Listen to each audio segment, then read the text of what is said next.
no I don't take shit. I got no love for the fakeness. If you wanna play tough and wanna hate this, I'll always show up and make a statement. Everything I do so instinctive and so passionate. Every word I move so descriptive like an adjective. I got a vendetta against people who patented being negative when you should be getting after it. I got facts over tracks, this and that, spitting slow, spitting fast. I could roast, I could gas, think I'm okay at last, but I don't know if that can erase all the past and the pettiness.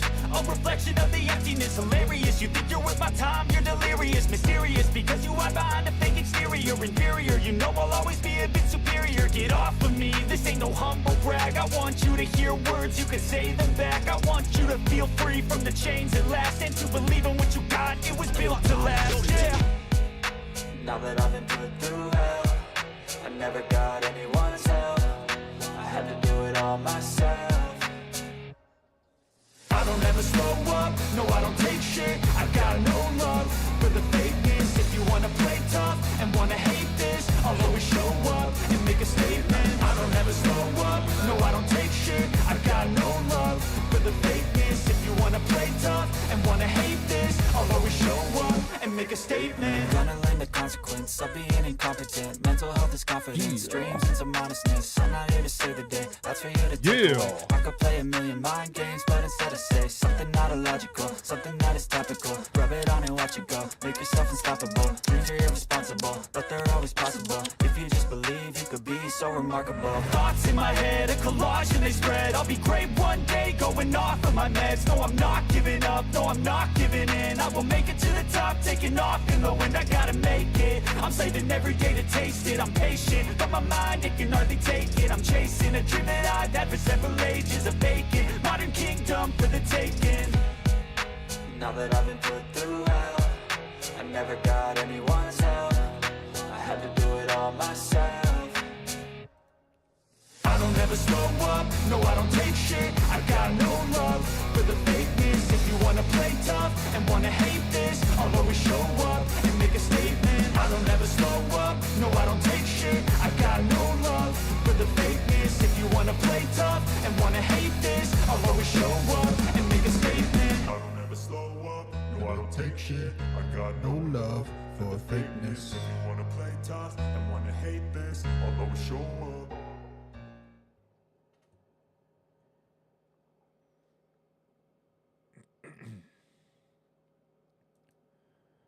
Are you ready for the best damn NFL show on the planet? Man Hour Nation, rise up. Hey, let's go.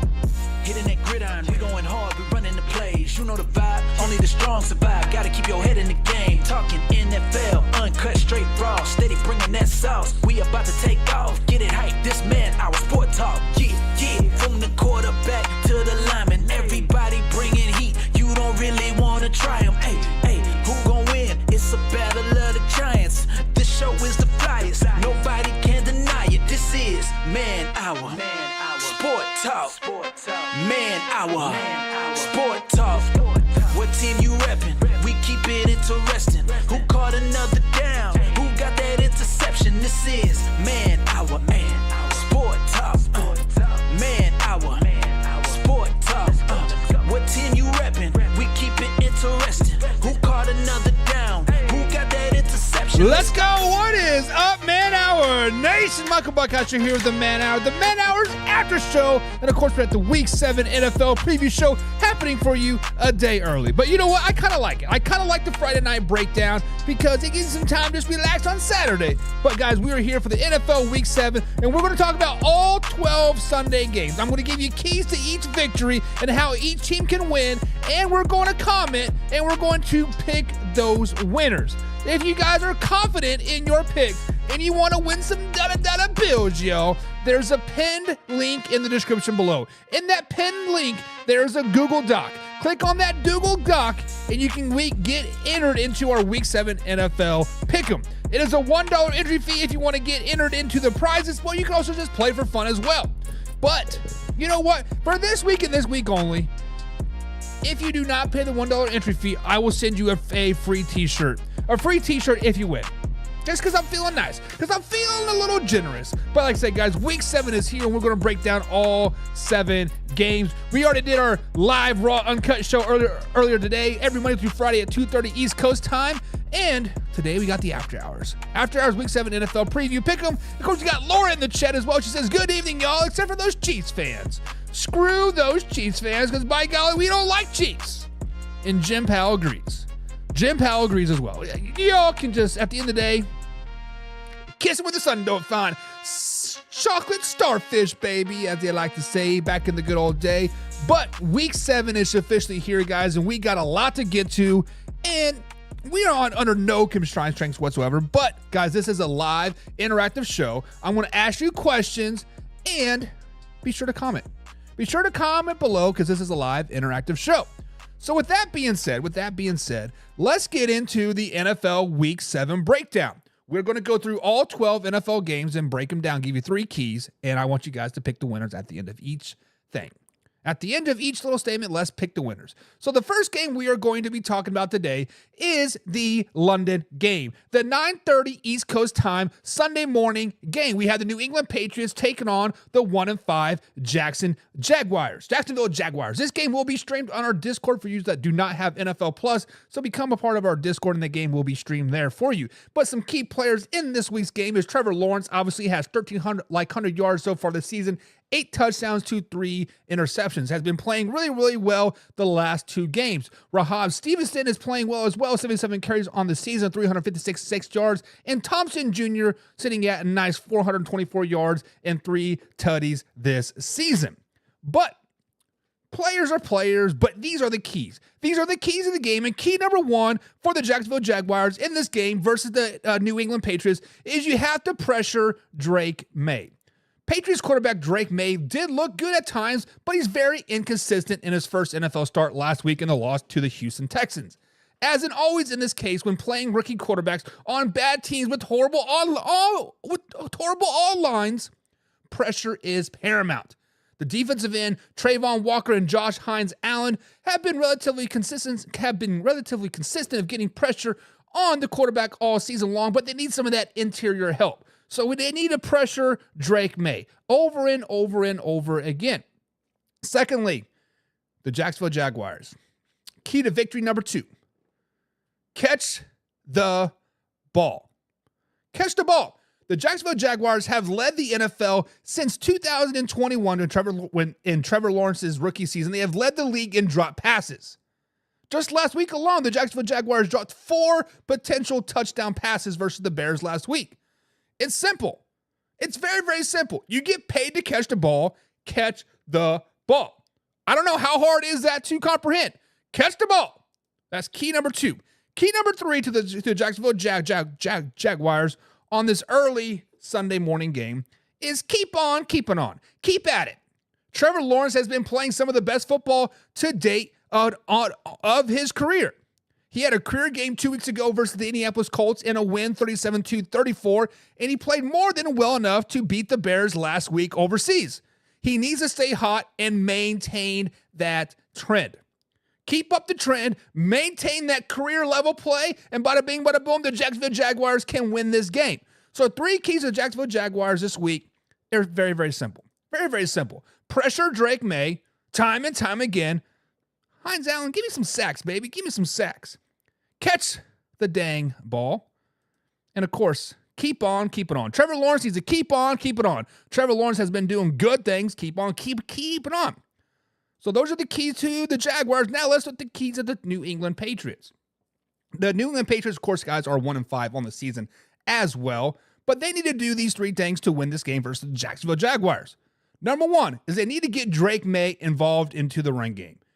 Drake May does have some athleticism. Yes, I know he's a white quarterback, but he does have a little athleticism. If the Pats can run the RPO, it makes for easy reads for Drake May. He did it well in college. Hell, he did it at a very high level in college. And let's just be honest, the Patriots level offense right now is not high. It's not good. They do not have a very good offense. So run some RPOs, get Drake May involved in some quick reads, and let him use his athletic ability. Let him get down the field and win you some ball games. Key number 2, turnovers. Turnovers. Do not turn the ball over. It's simple. Drake May threw 2 interceptions last weekend and was strip sacked as well. If you keep the ball out of Trevor Lawrence's hands, that is going to be the difference in the game. Do not give them easy points or extra possessions.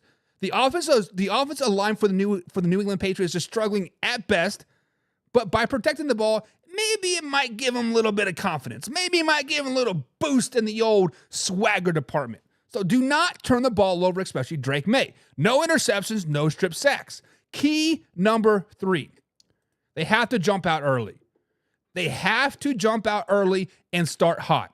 The Jacksonville Jaguars have been over there for the last 2 weeks. They are acclimated. They're going to be well adjusted. They're going to be wide awake, ready to play football. You, not so much, meaning the New England Patriots. They're going to be a little sluggish. They're going to be, whatever, right? But with that being said, you have to jump out early because the Jacksonville Jaguars have been running the ball well with Tank the last few weeks. Tank Bigsby. And really, it just comes down to controlling the outcome of the game. If you can jump out early, you are going to force the Jaguars to play from behind, and that's when Trevor Lawrence is not very good. He will revert back to his old ways, and he will make some mistakes, and that's how you can win the game. So 3 keys: get Drake May involved early, some RPO action, limit the turnovers, no 2 interception or strip sack games, Drake May, and of course, jump out early. So guys, with that being said, we do have the Jacksonville Jaguars taking on the New England Patriots. In the comments below, let me know. Let me know who you think is going to win this game. Is it going to be the Jaguars or is it going to be the Patriots? Let's go ahead and jump into the comments here and see what people are saying. It says, I don't hate because they win. I hate they disrespect they show. What? Jim Powell says, Trevor Lawrence is built like a taller midget. Jesus. Not wrong. And Laura says, catch the dang ball. Exactly. That is what? That is key number 2, right? How can you have 4 drop touchdown passes in a game and expect to win the game? You just can't do it. You got to catch the dang ball. Kevin says, when has Trevor Lawrence done good things? The last 2 weeks, Kevin. Trevor Lawrence has been playing at a career level. Now, in his defense, it's been a pretty low career. But he is definitely up and at him. He is, if he continues to play like he had his career day versus the Colts, and then he played more than well enough to beat the Bears. Let's just be honest. He's been doing good things. Trevor Lawrence has career stats similar to Daniel Jones. Not wrong. Alonzo's in the chat, says the Jags are going to win this game. Laura is picking the Jags as well. John, a Pigskin Punt, in the chat, says the Jags with the W. Jags. Kevin Cummings says the London Jags for the dub. And then Jim is picking the Patriots. Jim is going across against the grain. Everybody's picking the Jaguars. He's like, nope, I'm picking the Patriots. Picking the old Patriots.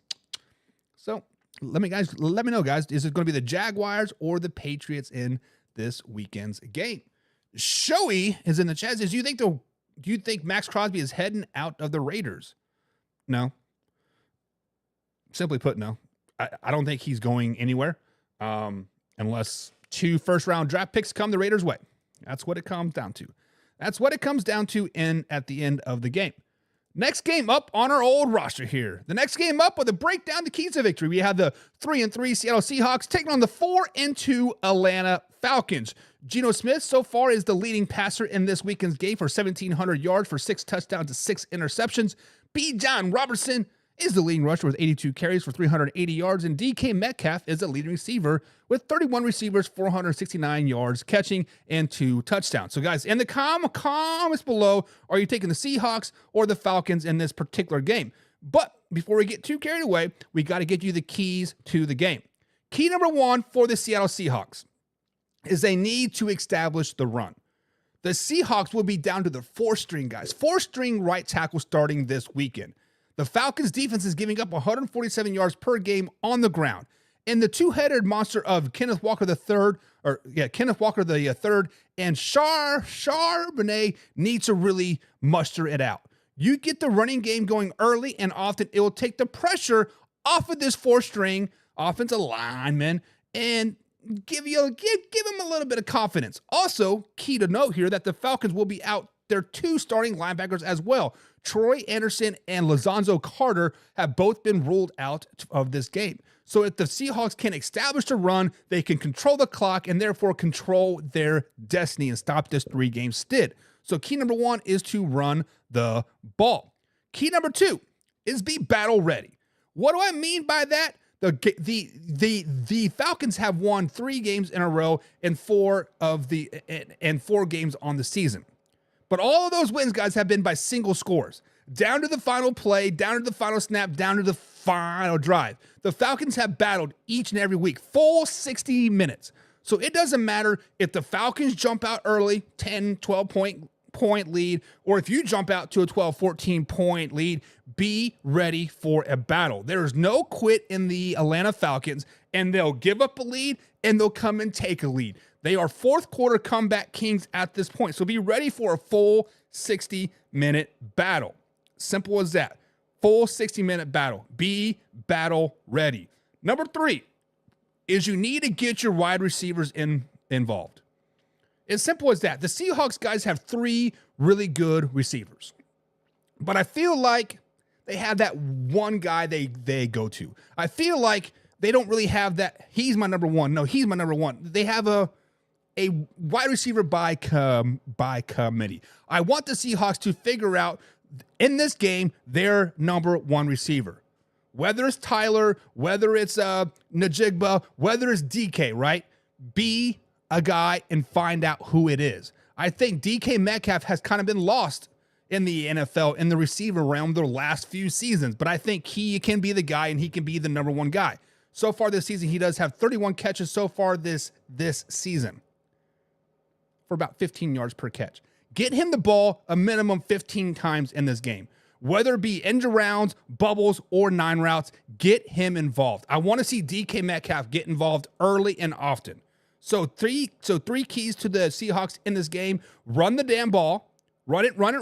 Charbonnet and Kenneth Walker III, let them eat. Be battle ready, full 60-minute battle, and of course, get DK Metcalf involved. Those are the 3 keys for the Seahawks guys, and now the 3 keys for the Atlanta Falcons. The Atlanta Falcons guys just need to keep on keeping on. The Falcons have found ways to win all season long. Whether it's for Kirk Cousins throwing for 500 yards versus the Bucks, or Algier rushing for 100 yards versus the Panthers last week, they find ways to win and they need to exploit that. So I don't care if it's going to be the rushing game. I don't care if it's the passing game. Once you find something that works, stick to it. Keep on keeping on and exploit it some more. I expect the rushing game to be open for most of the game because the Seahawks, just like the Falcons, are allowing 150 yards on the game on the ground per game. So keep on keeping on is key number 1.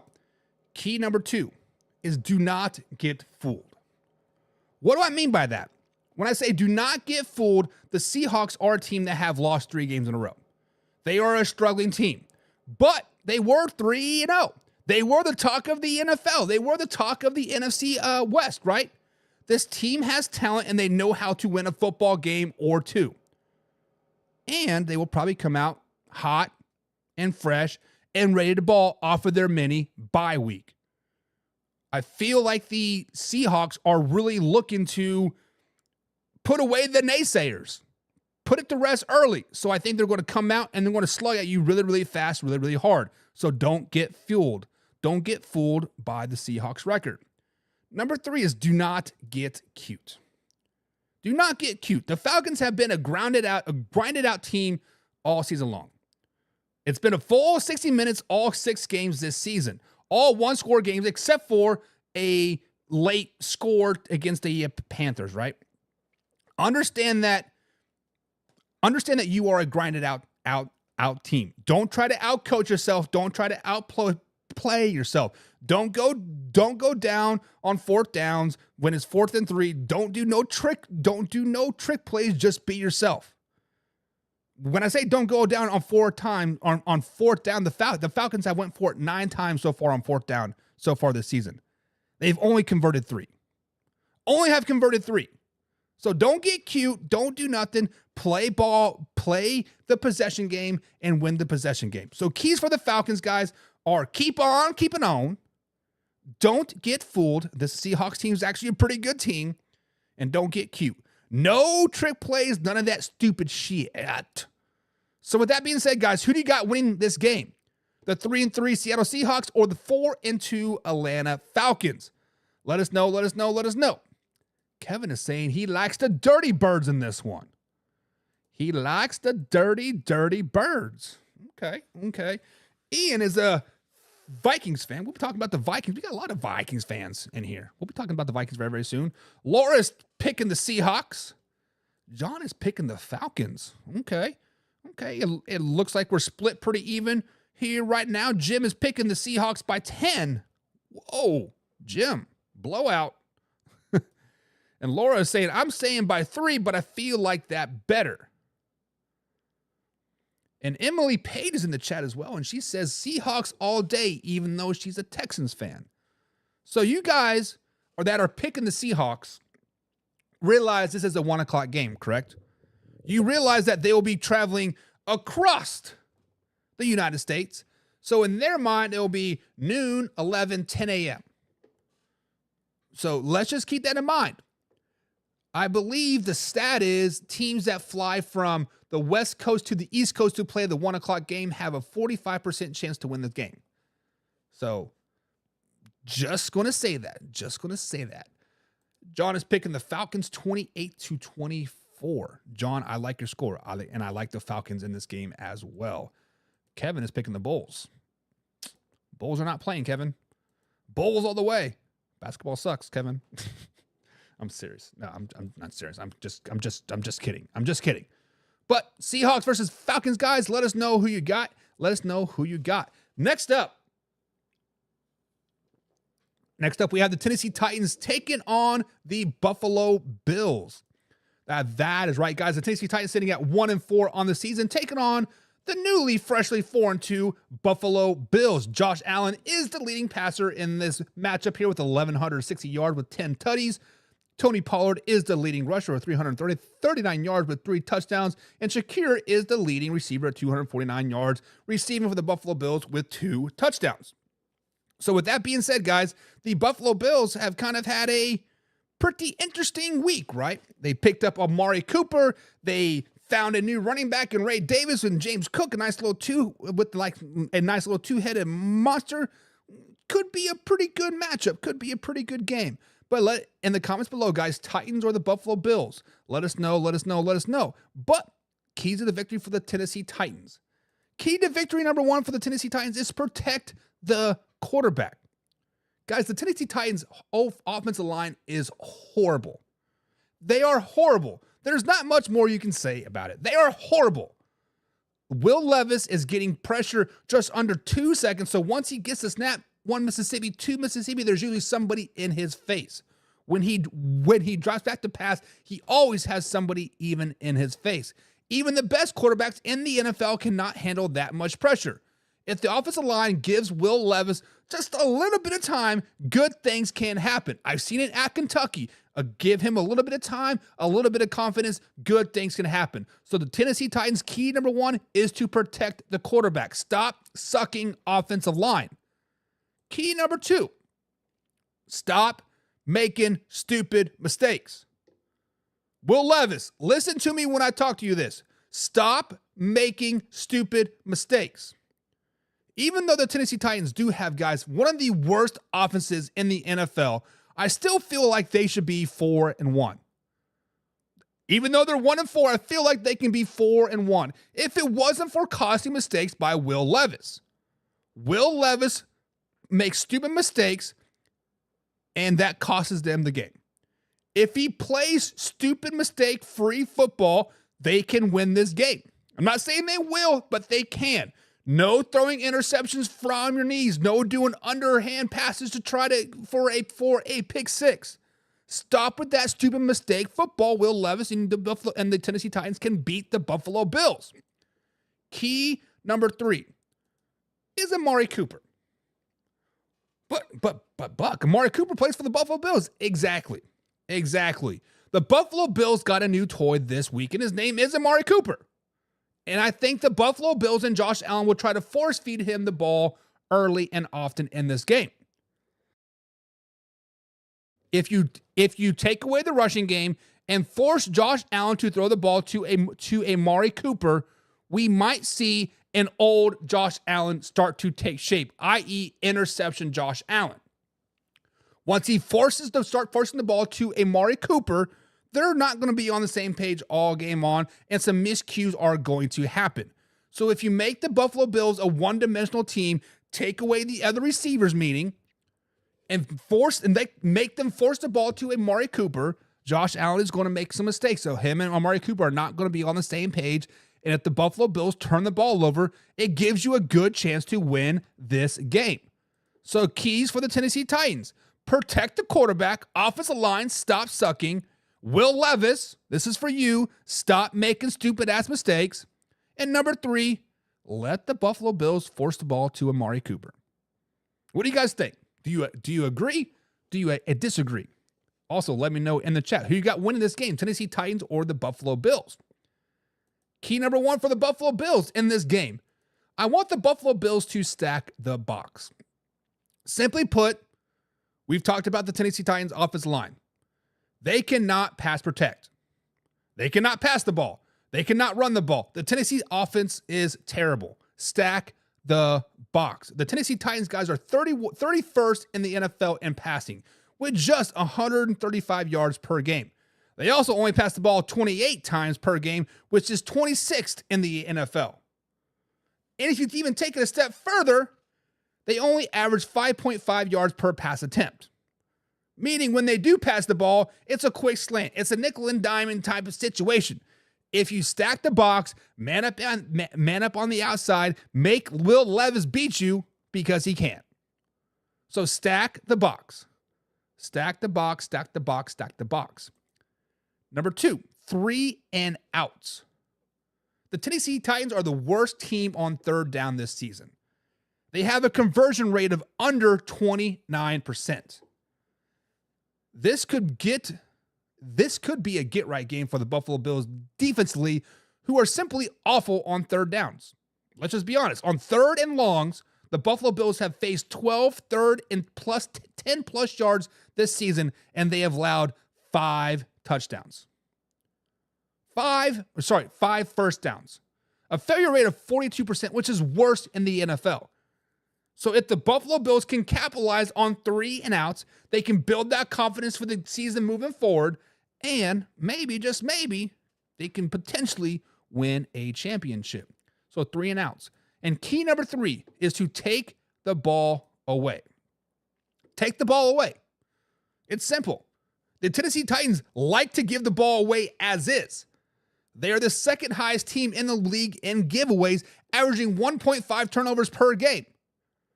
With the Buffalo Bills defense kind of struggling to stay healthy, they need to get some momentum. So you get some three and outs. You get some turnovers. This game could be over before it begins. Let's just be honest. This game could get ugly early often if the Buffalo Bills do these 3 things. So stack the box defensively, 3 and outs, and take the ball away.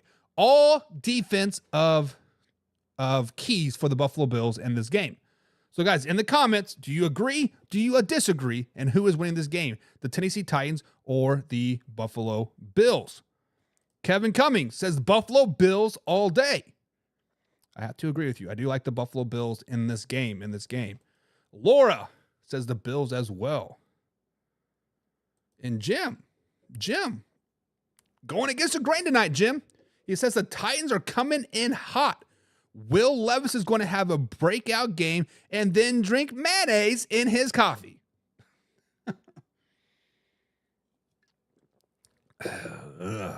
Okay. John says the Buffalo Bills 34-21. I like it. I like it. I like it. And Kevin says they're not going to be pass happy to Cooper in his first game. Why wouldn't you be, Kevin? You have a Tennessee Titans team that offense is just terrible, right? You have a new toy. You have a new weapon. James Cook is back. Ray Davis is balling out. Is Shakir out as well? Maybe this game. I'm not for sure. Let Amari Cooper eat. Get him the ball. Let him get comfortable. I don't know. I would be stupid of them too. So Laura is saying it would be stupid if Josh Allen forced Amari Cooper the ball. And you know what? That's the Buffalo Bills MO. That's going to be when we talk about the Jets coming up here as well, that's going to be their MO. Play with your new toys. Why not? Why not? Why not? Kevin says, it sounds like you put mayo in your coffee. Levis is mediocre at best. Levis will be okay. If Levis has some protection, just a little bit of time, 4 seconds tops, he could probably shred that Buffalo Bills defense apart. If he just had a little bit of time, he could probably shred that defense apart. Just saying. Sheer775 says best ball in sports. The best ball in sports is the Wilson 501. I don't know. What are you talking about? Best ball in sports? This guy. But Tennessee Titans or the Buffalo Bills, guys. CBS 1 o'clock game. Who do you got? Next up, we have the Bengals versus the Browns. Bengals versus the Browns. Who do you guys got in this game? Excuse me. But in this game, we do have the Cincinnati Bengals sitting at 2-4 on the seasons and the Browns sitting at 1-5. Joe Burrow is leading the quarterback situation, the 1,578 yards throwing for 12 touchdowns to 2 interceptions. Jamar Chase is leading the receiving room with 556 yards with 5 touchdowns this season. So 2-4 Cincinnati Bengals taking on the Browns that are 1-5 on the season. An NFC AFC North battle. Who do you guys got? But key number one for the Bengals is to stop Myles Garrett. Now, I don't need to go too much more into this, but stop Myles Garrett. No player has sacked Joe Burrow more than Myles Garrett. In 6 games, Myles Garrett has sacked Joe Burrow 8 times. 8 sacks in just 6 games, plus 16 hits and 21 pressures to go along with those 8 sacks. The Cincinnati Bengals need to get 4 hands on Myles Garrett each and every play. They need to double team him, if not triple team him, every play. The Bengals have to understand what he is capable of and better have the best game plan out there to stop him. 4 hands is how you're going to stop Myles Garrett. Let somebody else eat, but you have to stop Myles Garrett. That is key number 1. Key number 2, emotional game. This is going to be an emotional game. Not only is this a division game, but Big Chubb is back. You guys heard that right. Nick Chubb is officially back. He will be 100% fresh, and the Browns will be hyped. The fans will be crazy. The players will be crazy, and the players are going to want him to eat. The players are going to want to welcome him back. But I expect him to get limited snaps, but the Bengals need to know when he is in there. Know that when he is in there, he's going to get the ball. If you stop it early, you take the hype of Nick Chubb is back out fast. So you have to know when Nick Chubb is in the game and be prepared to blitz. Maybe have a spy on him. But don't let him get going at all. Do not let the Browns feed off of that emotion of Nick Chubb coming back. And key number 3 is a clean game. Last year, the Bengals had the rain to blame for the fully loss to the Browns. This year, no rain in sight. They are fairly healthy across the board, but they need a nice, clean game. No stupid penalties, no interceptions, no fumbles, aka no self-inflicted wounds, no self-inflicted mistakes. If they make a stupid mistake, a personal foul here or a personal foul there, it will cost him the game. The Browns are 1-5, but a costly mistake, a stupid flag, a taunting, this, and this is going to cost you the game. So play a clean game. So number one, stop Myles Garrett. Do I need to say more? Cheers to that. Stop Myles Garrett. Number two, take the emotion out of it. Take Nick Chubb out. Take him out early. Stop him before he even gets going. And then number three, play a clean game. Those are the key threes for the Cincinnati Bengals. Now the three keys to the Cleveland Browns. The Cleveland Browns, guys, are a team that they're just lost, right? They just traded Amari Cooper away for a third round pick. They really don't have a number one receiver anymore. And Deshaun Watson just is not Deshaun Watson. So key number one is Deshaun Watson needs to find his mojo. Deshaun Watson needs to do something. Watson, just guys face it, has not been a good quarterback since joining the Browns a couple seasons ago. He has been average at best. He's had flashes of good games, but he's never put a complete good game together. The Browns need to find him, and the Browns need to get him in a rhythm early. Without his number one receiver in Amari Cooper, not there anymore, they need to find quick passes, a screen game, maybe a couple ends around with a little shovel pass, right? Get his confidence up, get him in a rhythm. Maybe even run a hurry up offense. That may not be a bad idea either. But if Deshaun Watson does not find his mojo and find it early, do not be afraid to bench him. Do not be afraid to bench Deshaun Watson for Jameis. Don't be afraid. Don't be afraid.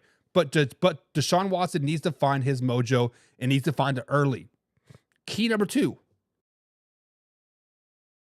Let Myles Garrett eat. We talked about how great Myles Garrett has been versus the Bengals. 8 sacks, 16 hits, 21 pressures. He has been great. What I want to see is Myles Garrett get on some one-on-one action. Whether it's by blitzing a linebacker on his side or do a heavy D front. Shift everybody over to the left and have him one-on-one on the right-hand side all by himself. But I want to see Myles Garrett in the backfield, and I want to see him get some pressure. Let him eat. Let him eat. And just like key number 3 for the Bengals, it's the same thing for the Browns. Play on the emotion. The Browns are 1-5 this season. They are 1-5 this season. They have nothing to play for at this particular point. Nick Chubb is back. Build off the hype. Build off the hype of the crowd. Build the hype up off of Nick Chubb. Let the emotions start to run through you and control the game. Now, don't use all that emotion in pregame in the first quarter. Save it, but play on the emotion. Meaning, when Nick Chubb's in there, give him the damn ball. It's simple as that. Simple as that. So who do you guys got? You guys got the Bengals or the Browns in this game? Bengals or Browns? Bengals or Browns? Kevin Cummings says Bengals. He's liking the Bengals in this particular game. Bengals. Laura is taking the home team in the Browns. I like it, Laura. I'm taking the Browns as well. John is taking the Bengals 24-17. And Laura wants to justify her pick. She wants to justify her pick because I have to go with the Browns because every time I pick the opposite team with the Bengals have gotten the W. Plus, her daughter, Kaylee, told me to pick the opposite of always of the Bengals. It is a little family rivalry happening there, right? Laura's a Vikings fan and Kaylee is a Bengals fan. So definitely rooting against the team. So Bengals or Browns, guys, who do you guys got? Now, the next 1 o'clock game is a game that I am very, very intrigued about. It is the Houston Texans sitting at 5-1 on the season, taking on the 4-2 Green Bay Packers. This game has been, I guess, flexed to 1 o'clock from 4 o'clock to 1 o'clock. I don't know why, but this game is a game that everybody has circled in and everybody wants to watch. Hell, I think Tony Romo will be announcing this game after he basically pulled some strings, I guess, or whatever. But in the comments below, guys, let us know, Texans or Packers, who do you guys got in this game? But I got 3 keys of how each team can win this game. Key number 1 for the Houston Texans, limit turnovers. I know. If you limit turnovers, they're going to win, whatever, right? No. In this game, it is very, very key. But it is huge in this game. The Packers have been a turnover machine so far this season. They have forced 17 turnovers so far this season. Not 7, not 10, 17. 1-7. The next closest team is 13 in the Minnesota Vikings. Xavier McKinney has 5 interceptions so far this season, and Jair Alexander has 2 in 4 games. They are ball hawks. The Houston Texans have to protect the ball. They have to limit the turnovers in this game. Simple as that. Number 2 is they have to attack the light box. The Green Bay Packers guys play a 4-2-5, which means they normally have 5 defensive backs on the field. They have 4 down linemen, 2 linebackers, and 5 defensive backs. This allows the running backs to get a fairly empty box, usually only 5 guys in the box at tops. Joe Mixon should be back, should be 100%.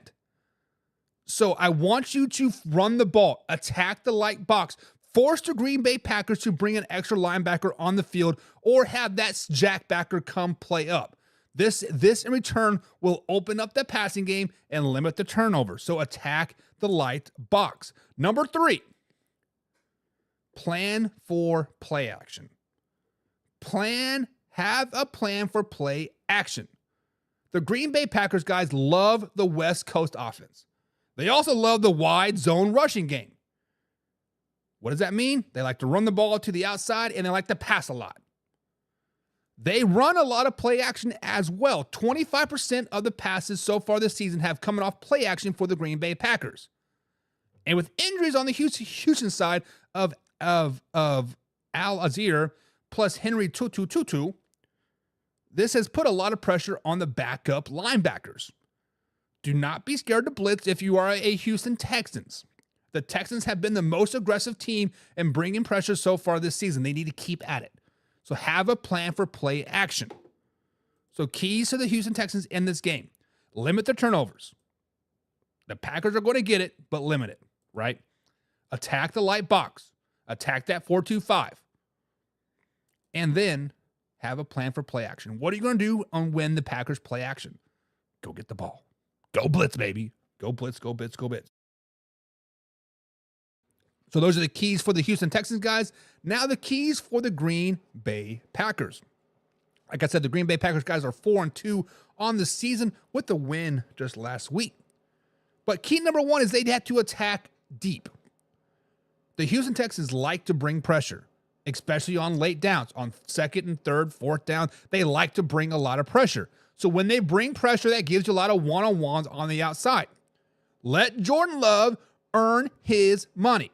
Attack the defensive backs of the Houston Texans on those late downs.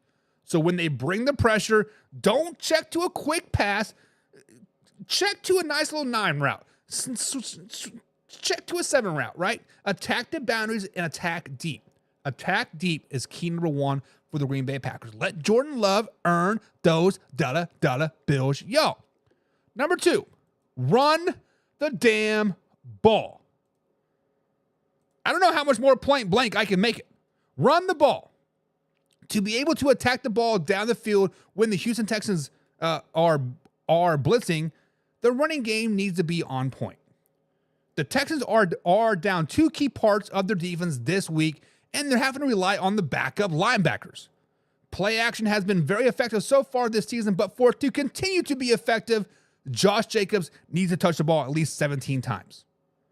Josh Jacobs needs to get in 100-yard range in this game. He needs to get the ball. They need to run the damn ball. So key number 2 for the Green Bay Packers is to run the ball. Key number 3 is force C.J. Stroud to find a 3rd receiver.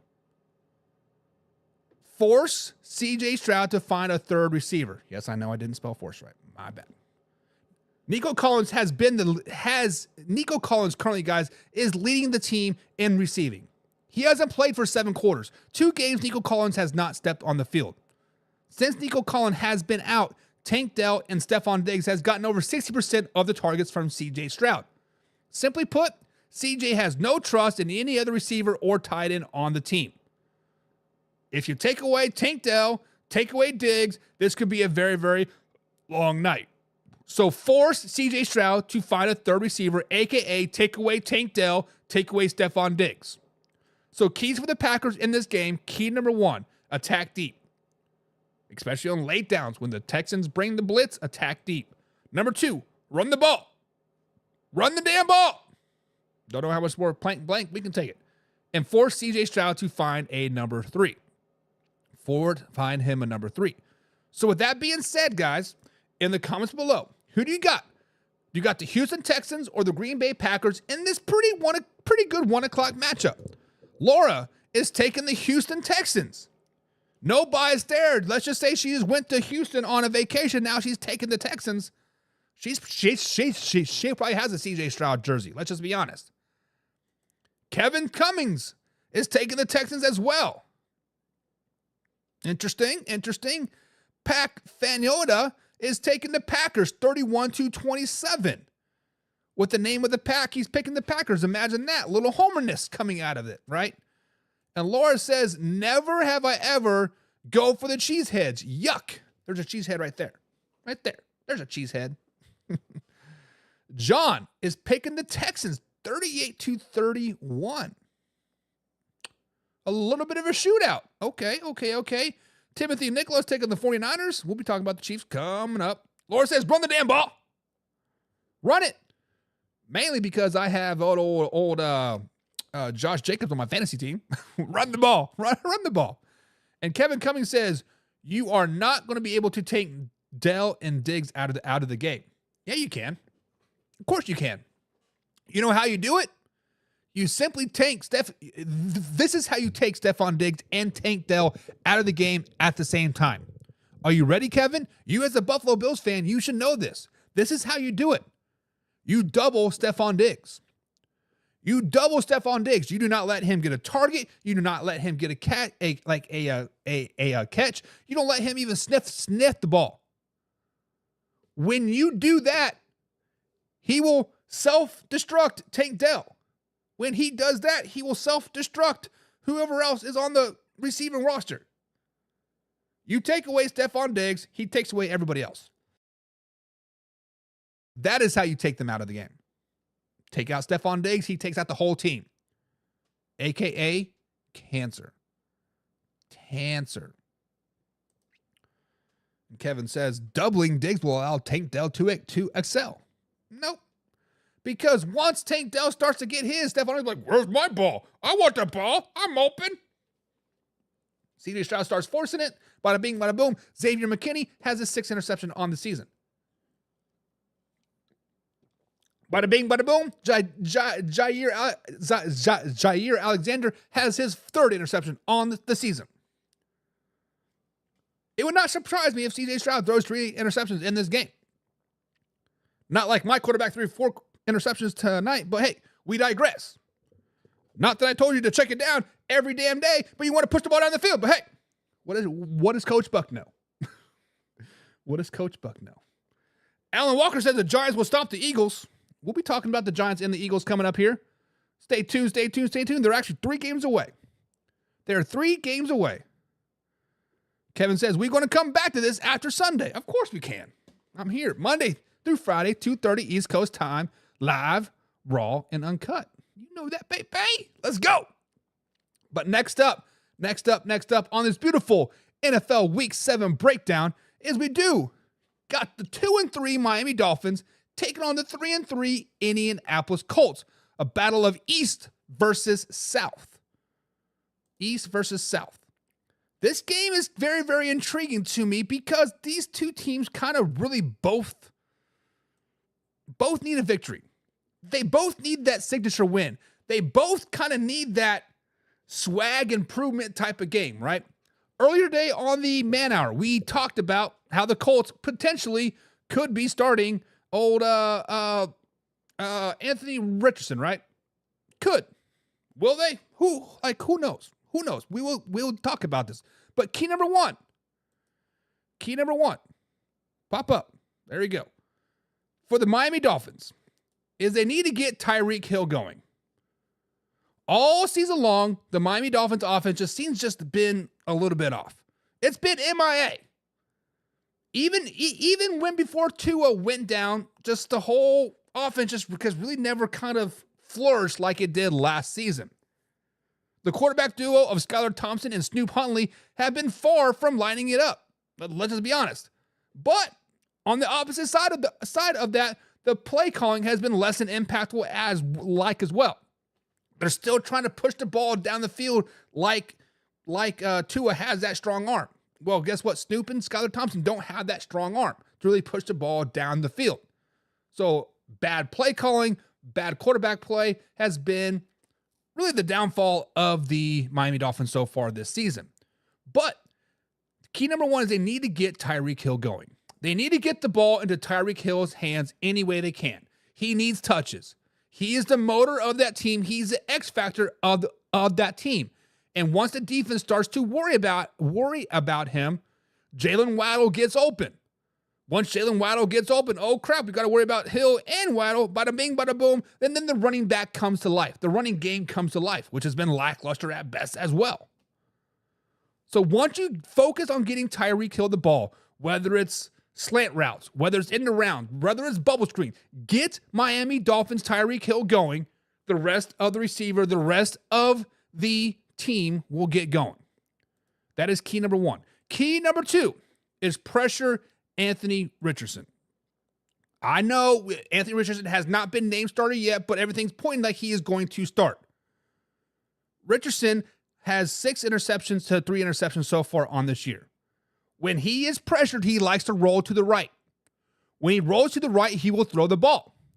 When he rolls to the left, if he gets pressured to the left, he's going to run the ball. The defense needs to know this. So when you pressure him, make him roll to his left and hit him out of bounds.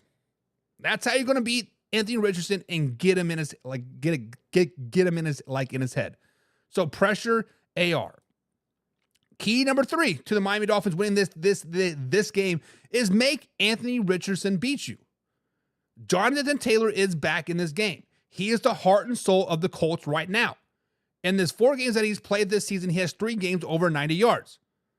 Also in 3 games this season, he has over 16 carries, and they win those games when he touches the ball over 16 times a game. If you keep him useless, get 10, 11, 12 carries, and make AR beat you, you're going to win this game. So those are the 3 keys of victory is to get Tyreek Hill involved, get him early and often, pressure Anthony Richardson, and make Anthony Richardson beat you. Don't let JT beat you. Those are the 3 keys to the Miami Dolphins. Now, 3 keys to the Indianapolis Colts. Anthony Richardson heavy yet again. AR needs some action. Colts seem to be ready to start Anthony Richardson this weekend. Just despite Joe Flacco playing well. I don't know why, but they are. We digress. Colts will need to get AR in a rhythm early.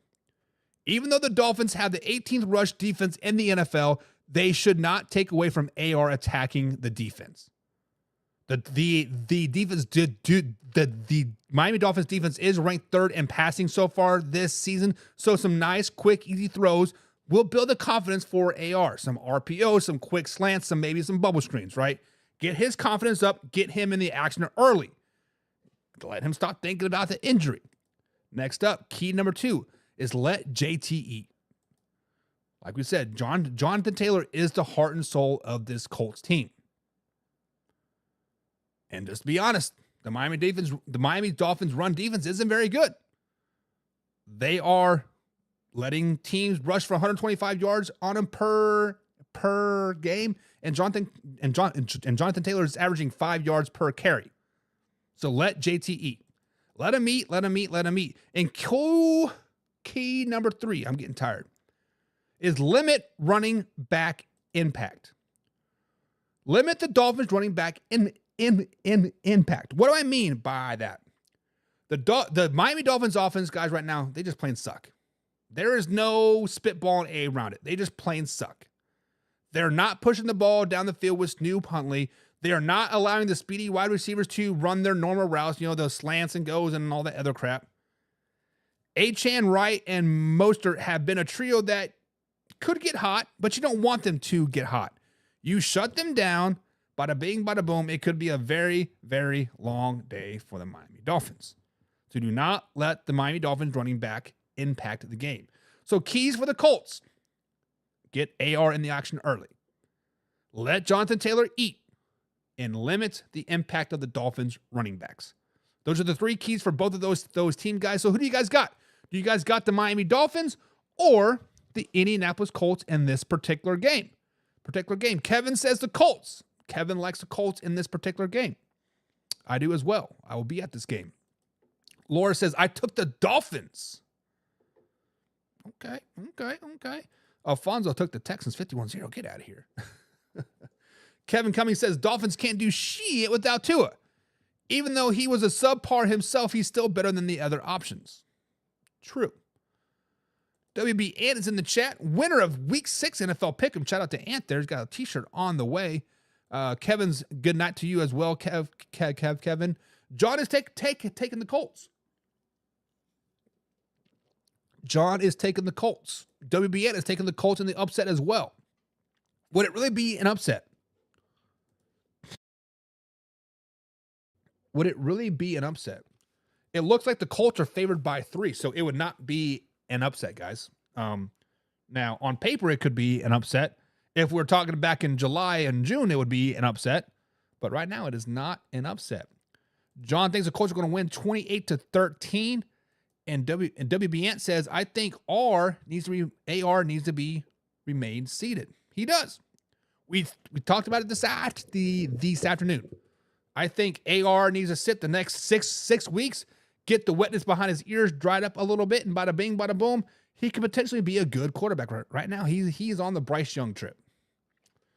It would not surprise me in next season they bench him and trade him at this particular point.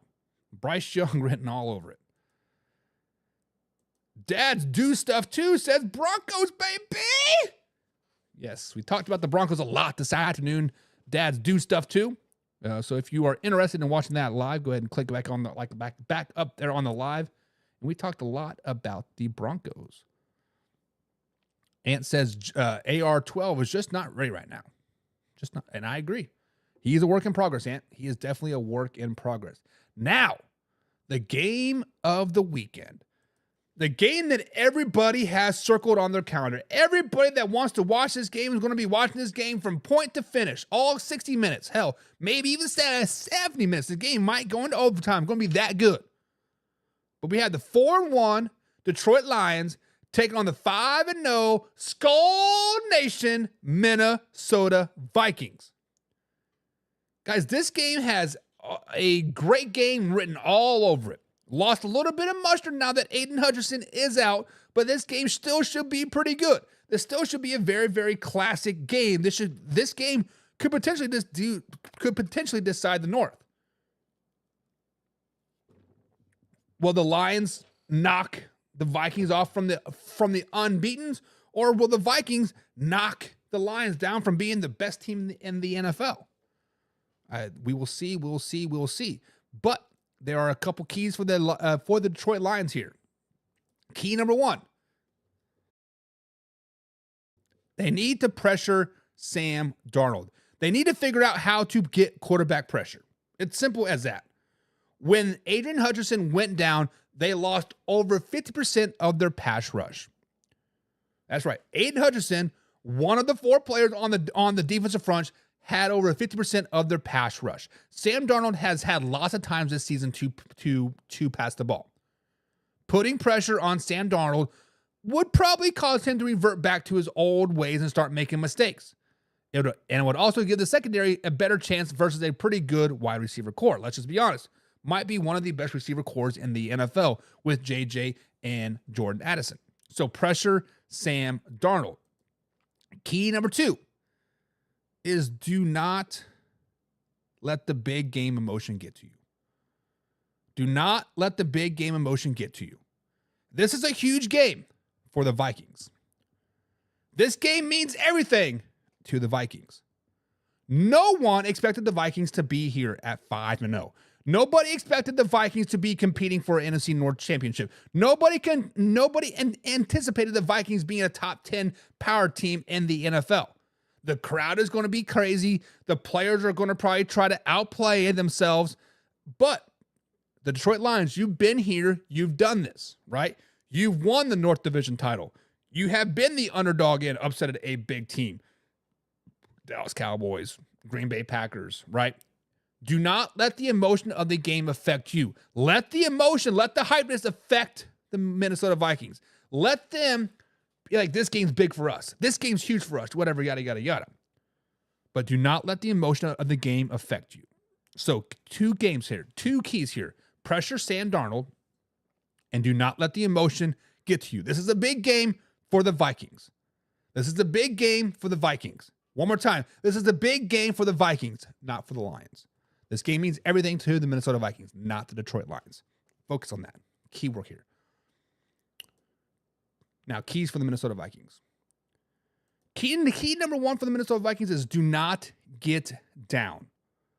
I expect this game to be a shootout. I expect this game to go down to whoever has the ball last. I do not expect a defensive battle at all. The Lions will score, and then the Vikings will score.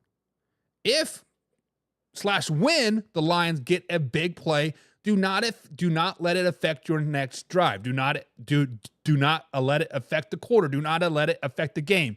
You keep doing you, and good things will happen. The Vikings have been playing well all season long. Do not let one big play get you down and kill that mojo. It's going to happen. Spit and move on. So do not get down when the Detroit Lions get a big play. Not if, but when. Number 3 is expect pressure. Yes, Aiden Hutchinson is out. He was 50% of their pass rush. The Lions' game plan should be to pressure Sam Darnold.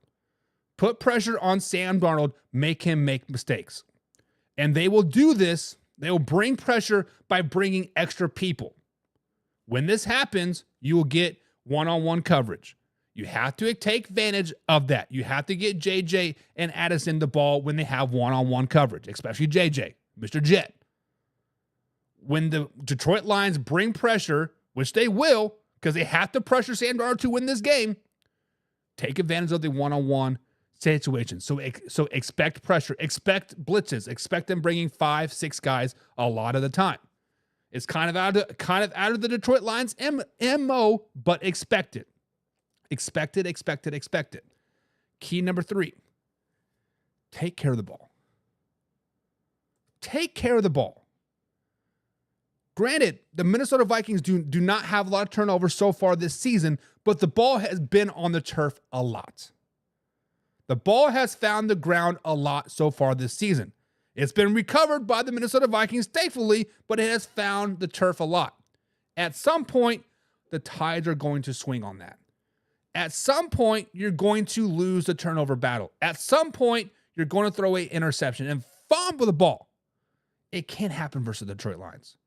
You need every extra series that you can. You cannot come out empty-handed in this series. In this game. You need field goals, you need touchdowns, you need points every time you touch the ball. Take care of the damn ball. So 3 keys to the Minnesota Vikings. Don't get down when the Detroit Lions make a big play. It's going to happen. Expect pressure. Aiden Hutchinson is out, so they're going to bring blitzes. They're going to bring pressure. Expect it. Prepare for it. Get those one-on-one situations. Get JJ the ball. And take care of the ball. Just take care of the ball. As simple as that. Take care of the ball. So, guys, in the comments below, Minnesota Vikings or Detroit Lions, who do you got? Who do you got? Who do you got? Laura says Skull. She's taking the Vikings. John is saying Lions against everybody. Lions win 41-38. I like that score, but I'm taking the Vikings, John. I like the Vikings in this game. Very high-scoring shootout game. Laura says the Vikes are going to be loud, and they better be ready to hear well. You might want to consider earplugs in this dome. It is going to be loud. It's going to be rocking. WB Ant, if Dan Campbell doesn't listen to the analytics, then the Lions win. So you're telling me, Ant, that you do not want Dan Campbell to listen to the analytics. You want Dan Campbell to trust his gut. Trusting his gut is what made him lose versus the Dallas Cowboys last season. Trusting his gut is what got them beat versus San Francisco 49ers last season. I don't know about that. Laura says, I expected a fight on both sides of the ball. I do as well. I think it's gonna be a pretty good game. Next up, we have the 3-2 Philadelphia Eagles taking on the 2-4 New York Football Giants. This has been deemed Saquon Barkley's revenge game. This has been deemed the New York Giants we don't need you game. This game has been circled with so many backstories and so many la-la games that, low-key, I'm kind of looking forward to watching this game. This game, we'll be right, will probably be streamed on our Discord as well, depending how voting goes. But so far right now, this Eagles-Giants game is going to be streamed on our Discord. So with that being said, 3 keys to this game.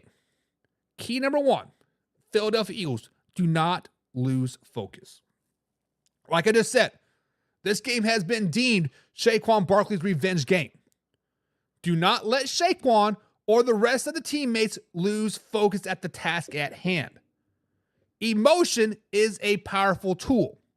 When somebody plays a former team, you get emotional, right? Whether you start crying or you just want to beat them down, emotion is powerful. It's powerful, but it also drains your energy. So keep calm. Do not lose focus that we have a football game still. Yes, Saquon used to play for the New York Giants, but you know what? He doesn't play for them anymore. He plays for us. This is a division game. We need to win this game so we can keep on this track. Keep on keeping on. Winning cures all in Philadelphia right now, so do not lose focus. Key number 2 for the Philadelphia Eagles. Do not forget about Jalen Hurts. I understand you guys want to give Saquon the ball. I understand Saquon wants to run for 350 yards on the New York Giants. But do not forget about Jalen Hurts. Jalen Hurts is actually, guys, is a pretty good quarterback. He throws the ball pretty damn well. And oh, by the way, they have 2 receivers by the name of Devontae Smith and A.J. Brown, both 100%. DBs have to be on top of their game all game long. So Nick Sirianni and Kellen Moore, do not forget about Jalen Hurts. Do not forget about the passing game. Do not forget about the passing game. I know it's going to be tough, but do not forget about it. Key number 3, offensive line pressure on the New York Giants. The Giants' O-line has taken leaps and bounds so far this season from last season. They were playing good. They were actually a top 10 ranked defense, or a top 10 offensive line for first 4 or 5 games of the season. But their left tackle, Andrew Thomas, is now out for the season. He was arguably the anchor of this team. I want the defensive front, the defense in general, to pressure the Giants' offensive line. I want to see really how good they are without him. Blitz them early, blitz them often. Attack that left side of the offensive line and see how bad they are. So those are the keys for the New York Giants, for the Philadelphia Eagles in this game. Do not lose focus. Let the team of Saquon focus on the task at hand. Coaches as well. Don't forget about the passing game. Pass the ball, baby. Pass the ball, right? And then offensive line pressure. Defensive line needs to pressure the offensive line early and often. So 3 keys for the New York Giants in this game. Second level attack. Do not let Saquon Barkley get to the second level. It's simple as that. Let me say it again. Do not let Saquon Barkley get to the second level of the defense. When Saquon gets into open space, it is bad news for defenses. The New York Giants know this very, very well. Dexter Lawrence and Brian Burns both need to have huge days. They need to meet Barkley at the line of scrimmage or in the backfield every time he touches the ball. Do not let him get to the second level untouched or to the second level at all. Period. Don't let him do it. Not going to happen. Not up in here. because I think the Eagles are going to feed Saquon the ball early and often. Key number 2, better offensive play. All last season, all 2023, the offensive line was a case. They were terrible. The offensive line for the Giants last season was terrible. Saquon Barkley was getting hit in the backfield before he even get the ball. Daniel Jones was making mistakes, and the rest of the team just didn't have time to really do anything, and it affected the whole team. This season, they've been a ton better. But like I said, Andrew Thomas is out. And since he's been out, Devin Singletary and Tyrone Stacy Jr. have been very unproductive. They need better offensive line play, especially left tackle play, to get a better running game. When you have a better running game, everything snowballs effect and you have a better team. So better offensive play. And key number 3 for the New York Football Giants is better special teams play. Making field goals and making PATs can win you games. Greg Joseph has to be better. The kicker for the New York Giants, Greg Joseph, simply has to be better. He is 8 for 11 on field goals this season. All 3 misses of his on the season have been under 40 yards. Also has several PATs miss as well. You have to score points versus the Eagles. You cannot go down into the red zone and come out empty-handed. Special teams, Greg Joseph, you have to be better. So 3 keys to the New York Giants here. Keep Saquon Barkley away from the second level. Attack him at the line of scrimmage. Better offensive play. Let's run the ball. Special teams, stop missing easy-ass kicks. So, guys, in the comments below, who do you got? You got the Philadelphia Eagles or the New York Football Giants in this particular game? Let me know. Next up here on the docket, we have some afternoon games. We got some afternoon games. We have the Carolina Panthers sitting at 1-5 on the season, taking on the 4-2 Washington Commanders. Panthers come off yet another heartbreaking loss. The Commanders come off to the loss of the Baltimore Ravens as well. Both teams are looking to bounce back. Both teams are looking to kind of be the next thing, right? So key number 1 for the Carolina Panthers is to run the ball. Run the ball. Chuba Hubbard has been really the only bright spot for the Carolina Panthers all season long. Use them. Use them early. Use them often. Run the damn ball. Run the ball, and run the ball some more. Chuba Hubbard should have 20 carries in this game. Simple as that. Next up, defensively, set the edge. Jaden Daniels is very good at extending plays. When he feels pressure, he likes to roll the pocket. He doesn't necessarily like to step up in the pocket. He likes to roll the pocket. If you set the edge, force him to step up in the pocket, he will start doing something that he's not very comfortable in. And therefore, once you start feeling a little bit more uncomfortable, you start to make those rookie mistakes. So set the edge and let Jaden Daniels make those rookie mistakes. And key number 3 for the Carolina Panthers is put Bryce Young in. Put Bryce Young in. I don't know how much more clear I can make it. The Andy Dalton experiment is over. Yes, Andy Dalton had a great game versus the Las Vegas Raiders. He threw for 320 yards, 3 touchdowns, and no interceptions. 3 games since then, 220 yards, 136 yards, 221 yards. 4 touchdowns to 4 interceptions. He's not playing any better than Bryce Young was. Yes, he did have 1 win. But since then, he's not playing any better than Bryce Young is. Put Bryce Young in. We're tired of the Andy Dalton effect. Put Bryce Young in. So 3 keys to the Ravens, or to the Panthers. Run the ball. Chuba Hubbard needs to get 100 yards. Set the edge defensively. Your defense sucks, so set the edge. And put Bryce Young in. Simple as that. 3 keys for the Washington Commanders is to contain Hubbard. Panthers are not very good. Let's just be honest. But they do run the ball well with Chuba Hubbard. Hubbard is averaging nearly 6 yards per carry. He does have an 80-yard touchdown so far this season as well. You keep him under wraps, it will be a quick game. Nice, quick, easy game. Keep Chuba Hubbard contained. Can you do that? Key number one. Key number two, get the running game back on track. The first 5 games of the season, the Washington Commanders guys seem to be unstoppable in the running back department. They're running left and right, and they're running all over teams. But last week was a little bit different. I understand Brian Robertson Jr. was out. That could be some of it, but they need to bounce back this week. The Carolina Panthers have given up the 3rd most yards on the ground this season. Get the running game back on track. Get Brian Robertson Jr. back on track as well.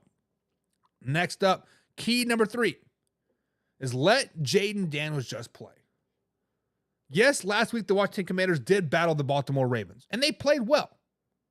But the play calling seemed a little bit reserved, in my opinion. Open the playbook back up, gain that confidence versus for Jayden Daniels backup of that Washington 10-10 team, and let's get a nice solid win versus a bad Carolina Panthers defense. So 3 keys for the Commanders this week: contain Hubbard, get the running game back on track with like Robinson Jr., and of course let Jayden Daniels play. Open the playbook back up. So who do you guys got? Carolina Panthers or the Washington Commanders in this game? Let us know. Laura is going with the Commanders. I'm pretty sure I went with the Commanders as well.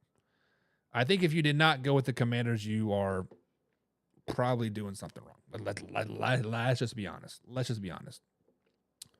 Next up, we do have the 2-4 Las Vegas Raiders taking on the 1-4 LA Rams. This game is interesting. Rams are a 7-point favorite in this game, and Cooper Kupp should be making a comeback in this game as well. But 3 keys for the Las Vegas Raiders of how they can win this game. Key number 1 is they have to limit Kyren Williams. Cooper Kupp and Puka have been injured the majority of the season. Cooper Kupp is scheduled to return this week, but he will not be 100% healthy and will definitely be rusty. Williams is 3rd in the NFL with 1,100 yards rushing, averaging 5 yards per carry. Also has 12 touchdowns this season. So if the Raiders are able to limit him and kind of take the running game away, the passing game could be affected. So limit Kyren Williams 100%.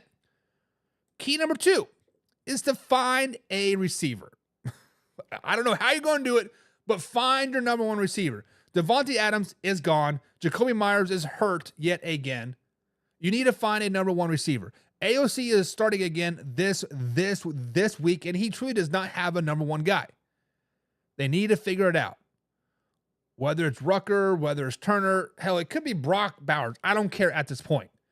Find your number 1 guy. Find your number 1 receiver. Establish them early. Establish them often.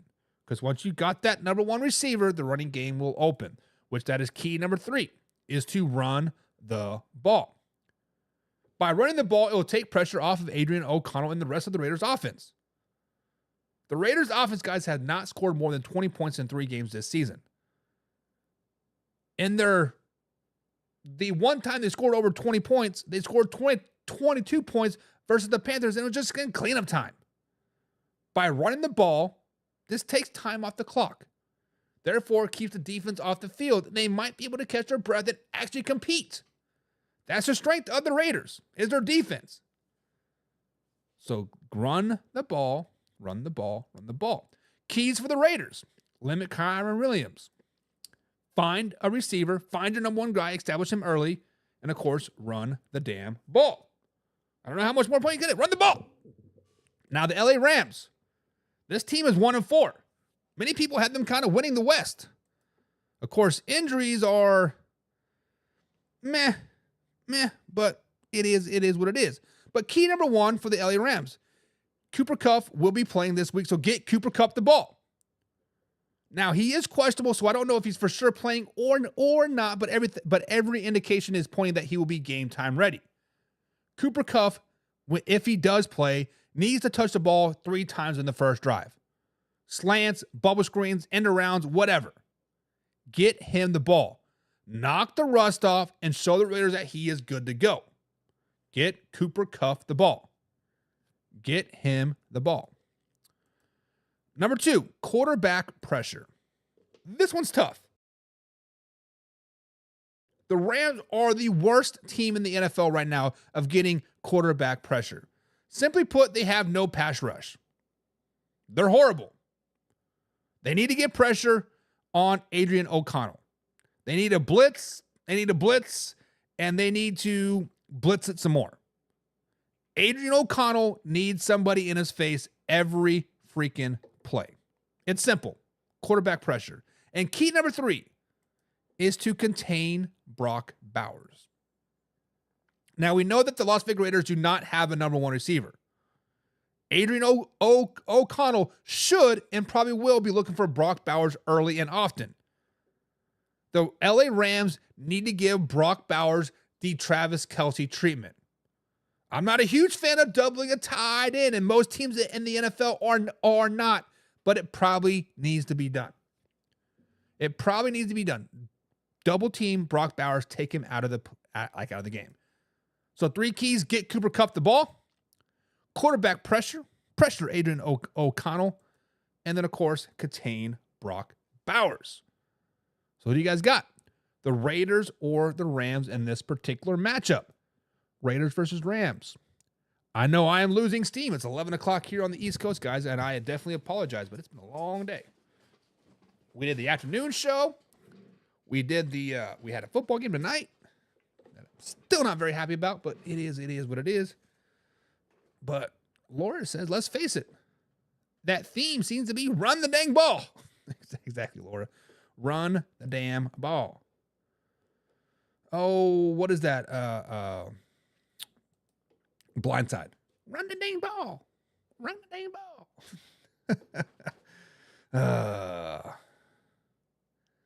Next up. I feel like we skipped a couple games. Did we? No. No, I think we did it all.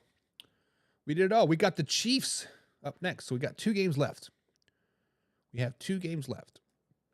Next up, guys, here on the old docket, Sunday afternoon game. This is the America's Game of the Week on Fox. We have the 5-0 Kansas City Chiefs take on the 3-3 San Francisco 49ers.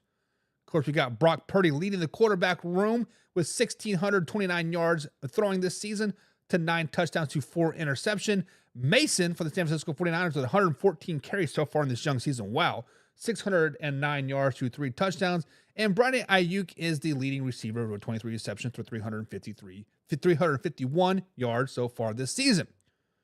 The San Francisco 49ers are a 2-point favorite in this game. So we are going to talk about this game of how the Kansas City Chiefs can win this game. Key number 1 is they need to contain Brock Purdy.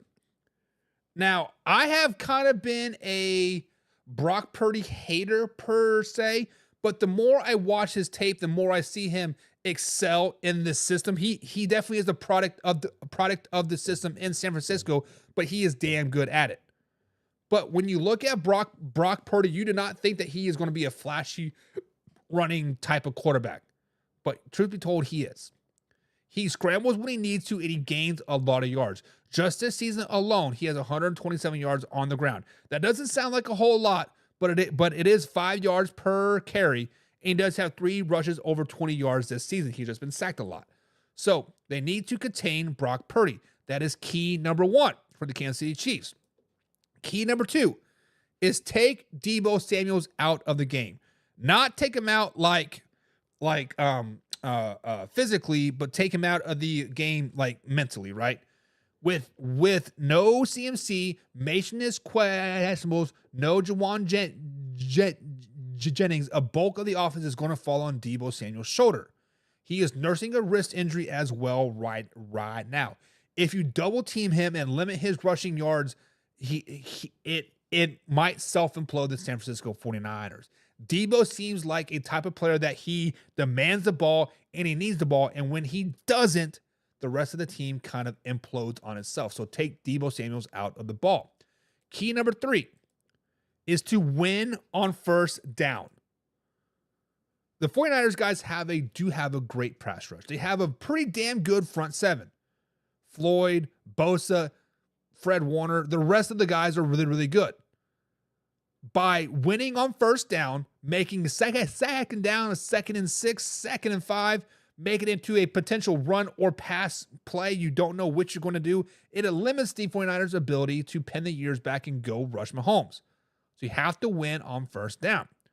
So 3 keys for the Kansas City Chiefs going into this weekend is key number 1 is contain Brock Purdy, keep him in the pocket, take Deebo Samuels out of the game, and of course win on first down. I think if they do these three things, they can dominate this weekend's game. Key number 1 for the San Francisco 49ers, which this is key one is going to sound weird. Force Kansas City to play long ball. I want the San Francisco 49ers to force Patrick Mahomes to push the ball down the field. Make him throw the ball in the air 15, 20 yards, play after play after play. Mahomes, so far this season, has had short yardage throws. He has the shortest yards in the air so far this NFL season, which means the Kansas City Chiefs are playing short ball. He is only averaging 4.5 yards per air pass. Think about that. Not really pushing the ball down the field at all. So I want the 49ers to force the Kansas City Chiefs to open up the playbook and see what receiver is going to go catch the ball down the field. See if they can still even push the ball down the field. Key number 2 is win on first down. The Kansas City Chiefs now have a 3-headed monster in the backfield. Kareem Hunt, Clyde Edwards-Helaire has been activated this week, and P. Ryan. They all have RB1 abilities. They all could be an RB1 on pretty much any team in the NFL. By winning on first down, it takes the running backs out of the game. I would rather have Patrick Mahomes beat me in this game than a Chiefs running game. So win on first down, take the running game out of the situation. And key number 3, everybody needs to eat. When the San Francisco 49ers are good, everybody eats. Kittle likes to catch the ball. Brandon Ayuk is the X factor. And of course, the running backs like to eat as well. Spread the ball around. Let everybody eat. Do not let the Kansas City Chiefs take out one player and it dictates the whole game. Spread the ball around, especially to Ayuk. He's the X factor. So 3 keys for the San Francisco 49ers this game. So force the long passes. Force Patrick Mahomes to pass the ball down the field. Sounds weird, but I think it could definitely win. Win on first down. Take the running backs out. And then make sure everybody eats. Make sure everybody eats. So with that being said, guys, who wins this game? San Francisco 49ers or the Kansas City Chiefs? This is a great matchup. See who's going to win. Laura is taking the Chiefs. She says, unfortunately, I took the Chiefs. Unfortunately, I took the Chiefs. Now, the final game of the day. We have the 2-4 New York Football Giants taking on the 4-2 Pittsburgh Steelers. This game has a lot of controversy surrounding it. Are the Steelers going to start Russ? Are they going to start Justin? Is Davante Adams going to get his passes? Is Mike Williams really wanting like a trade? There's a lot of storylines in this game. The Jets are a 2-point favorite in this game. Imagine that. Being 2-4 in the state, Jets are still a 2-point favorite on the road versus the Pittsburgh Steelers. But I think the Jets can win this game if they do these 3 things. Key number 1 for the New York Jets is Aaron Rodgers needs to not forget about the other receivers. Yes, Aaron Rodgers did get his new old toy back in Davante Adams. And just like a new toy, you will want to use it. You will want to play with it over and over and over. And the old toys kind of get shuffled off to the side. They get shoved under the bed. But do not forget about your old toys, Aaron Rodgers. Allen Lazard and Garrett Wilson both have just under 400 yards receiving this NFL season. Don't force Davante Adams the ball. If he's open, let him eat. But if he's not, do not force the ball. Do not forget about your other receivers. So do not force the ball to Davante. Key number 2, score, and score. Score.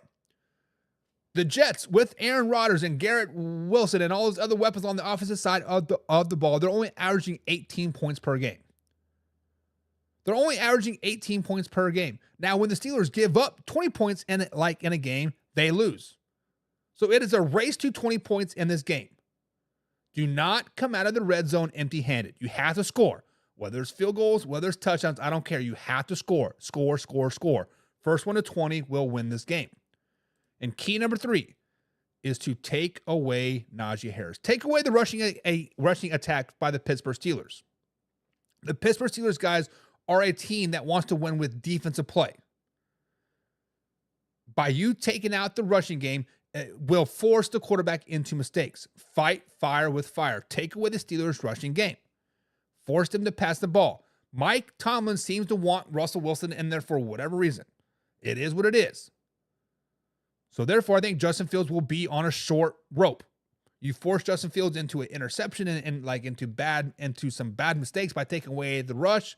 Bada bing, bada boom. You're going to win this game. So 3 keys to the Jets. Don't forget about your other receivers. Do not forget about them. Score, score, score. And of course, take away Najee Harris. Take away that rushing attack, that two-headed monster. Now for the Pittsburgh Steelers. Key number 1 for the Pittsburgh Steelers is simply just don't suck. Just don't suck. Quarterback play has been average for the Pittsburgh Steelers so far this season, and that's where it needs to stay. Do not turn the ball over. Do not make dumb mistakes and just manage the game. Do not try to do what you cannot do. Simple as that. Just don't suck. If the play isn't there, take the loss and live to play another down. Justin Fields, Russell Wilson, whoever the quarterback is, just don't suck. Be the average quarterback that you guys are right now. Let your defense win this game and you manage the game. Key number 2 for the Pittsburgh Steelers in this game is to pressure Aaron Rodgers. Aaron Rodgers has taken a lot of hits so far this season. The offensive line play for the Jets have been not so good. Not so good. Let's just be honest. And the Steelers have one of the best front sevens in football. Use it. And use it a lot. Get Aaron Rodgers upset by sacking him, hitting him, putting pressure on him, and the rest of the team crumbles. Aaron Rodgers will start pointing blame. It's your fault. It's your fault. It's your fault. And when that happens, the rest of the team collapses and you win this game. Key number 3, run the ball. I think Aaron Rodgers is going to try to force the ball to Davante Adams a lot. I think the Jets, whoever the play caller is right now, is going to run a lot of plays for Davante Adams to try to get him open. I want you to slow the game down. I want you to score, but I want you to slow the game down. Run the ball and win with your defense. Run the ball, run the ball, run the ball. So those are the 3 keys to the Steelers. It's just don't suck, quarterbacks. Whoever the quarterback is, Russ or Justin Fields, just don't suck. Be a game manager. Take your losses, take your wins. Pressure Aaron Rodgers, as Laura says, make Aaron Rodgers cry. Of course, run the ball. So who do you guys got in this game? The New York Jets or the Pittsburgh Steelers? Me personally, I am taking the Pittsburgh Steelers. But guys, that is going to be it for today. Another 2-hour show in the books. It's not the same like without Mark. I feel like I don't know. I miss Mark. I miss Hoffy. But guys, I am out. We got soccer in the morning. We got basketball in the afternoon. Still got to watch film. Plus the college game. Coach, my first college game tomorrow. Till then, guys, we out.